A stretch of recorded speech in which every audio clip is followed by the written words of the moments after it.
Welcome back to Colour Shrimp Australia. So this week's video is going to be about seed shrimp. I really like seed shrimp. I find they're a really good biological indicator for a shrimp tank.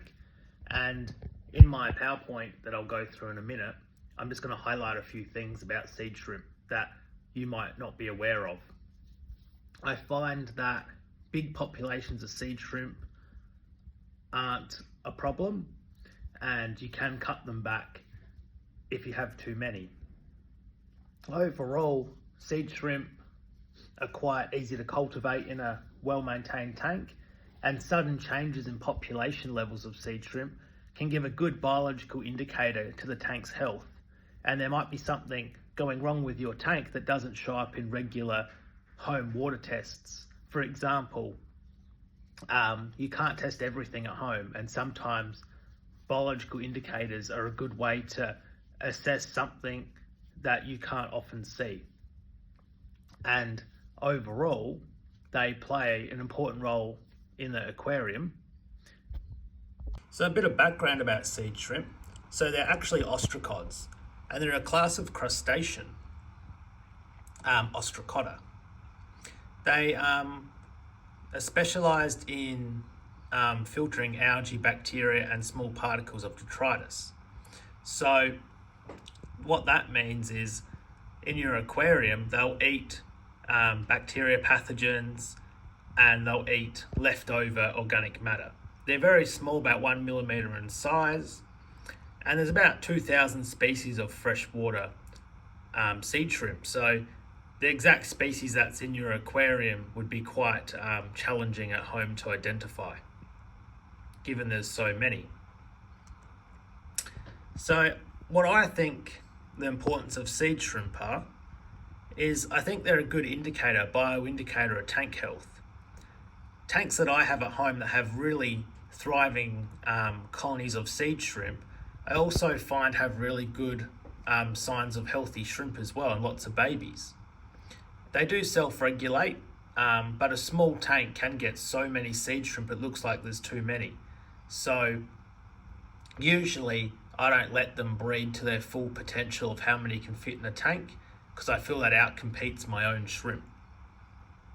So they just eat the leftover food, which is really good. If you're overfeeding a little bit, the seed shrimp can sort of make the difference, so you're not getting planaria or hydra problems. And they're a good balance in a tank, as I said before. I use them as bioindicators mostly.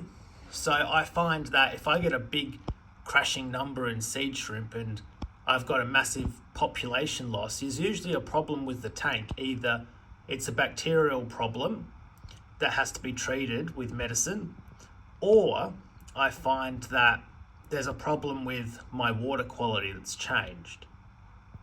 And then also, if I see a big thriving population in seed shrimp, I usually have a lot of babies in that tank, and the tank's going really well. So I sort of use it as a bioindicator, not as much as a cleanup crew, but mostly as a bioindicator. When you get too many seed shrimp, you want to be careful. Like, there's not going to do any harm, but the more seed shrimp that are in your tank, it also means the less biofilm your shrimp can eat and have access to, and also they outcompete the babies for food, because there can be a lot more seed shrimp in a tank than actual shrimp for the amount of litres you have, the ratio. So I try and every 8 weeks try and knock back my seed shrimp colony. I just put a little bit of food in a feeding dish, and I just wait for the seed shrimp to get into the feeding dish, then I just suck them up with an airline. You don't have to worry too much about having too many seed shrimp, but they will compete for the food. So you either can add a little bit more food or just remove some of the seed shrimp. Both methods work well. The main benefits I find is the seed shrimp move out through the whole tank, and also in the soil layer, so you get some movement in the soil layer for Caridina shrimp, which I think is really important.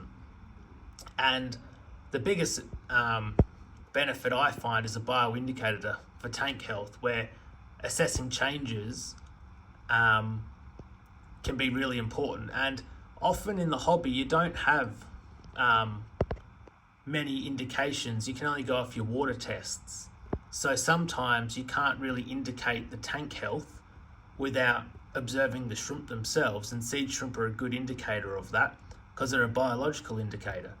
Whereas if you're already having problems in your shrimp, I find seed shrimp, you find problems earlier than where the shrimp will have problems, so you can get on a problem faster without the loss of shrimp. And this is what seed shrimp look like. This is one of my blue cherry tanks. And as you can see on the filter, there's a lot of seed shrimp. So this is just highlighting what they look like. And then here's an electron microscope image of a seed shrimp, which isn't really important into the hobby sense, but I just thought I would show it off because it's quite intricate. And you can see they have quite detailed structures. So this is a male, and this is the front of the seed shrimp. Here's the mouth, and you can see those feeding structures are quite specialized. And yeah, just thought I'd highlight that. So in the next couple of clips, I'm just going to highlight some seed shrimp in some of my tanks. So these tanks are fresh selection tanks. So what does that mean? That means that every selection that I do, I grab a few pairs and I put it in a brand new tank to continue the line breeding efforts that I'm doing in my shrimp room. And there's a lot of seed shrimp in these tanks. Like my main colonies have a lot of seed shrimp too, but I just want to show you that a lot of seed shrimp, and I get a very high baby survival. So to me, when you have a really healthy seed shrimp population, you get really good baby survival.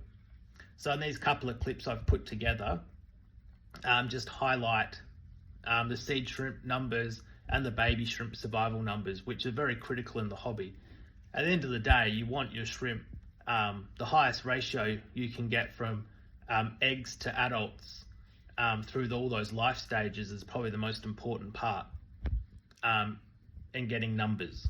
So yeah, it's just will show you the seed shrimp. All right, so see this shrimp, this tank has heaps of seed shrimp in it. Like look at them all in the food bowl, look at them all over the glass. But if you look up in the frog bit, there is heaps of small little shrimplets in here. Like right there, there's a shrimplet. This tank is loaded with shrimplets. Heaps and heaps of them. There's another shrimplet right there.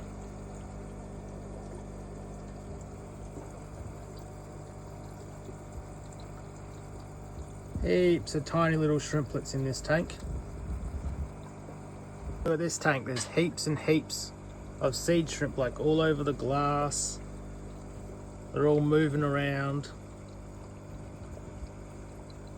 And look at the babies, there's heaps of little shrimplets in this tank. They're everywhere. So seed shrimp are a really good indication of a tank being healthy. All the seed shrimp in the food bowl there. So don't be afraid of seed shrimp. They're a really good indicator of a healthy tank. So in those couple of clips there, you can see that there's a lot of babies and there's a lot of seed shrimp. Now there's not crazy amounts of numbers in those tanks, but there's only 3 pairs in both tanks. So you don't expect to get, hundreds and hundreds of babies. But each tank, there's at least, 80 plus babies in both tanks. Whether that shows on the video, I'm not sure. But take my word for it, there are a lot of babies. So that was suggested by one of the members this video. So if you got any ideas, reach out to me and let me know. But I do appreciate that everyone that watched the video means a lot to me. If you do like it, give me a thumbs up and subscribe. I'll try and make a video every week. Next week's video is probably going to be about PRL and the difference between PRL and CRS, as suggested by one of the members. I'll see you guys next week.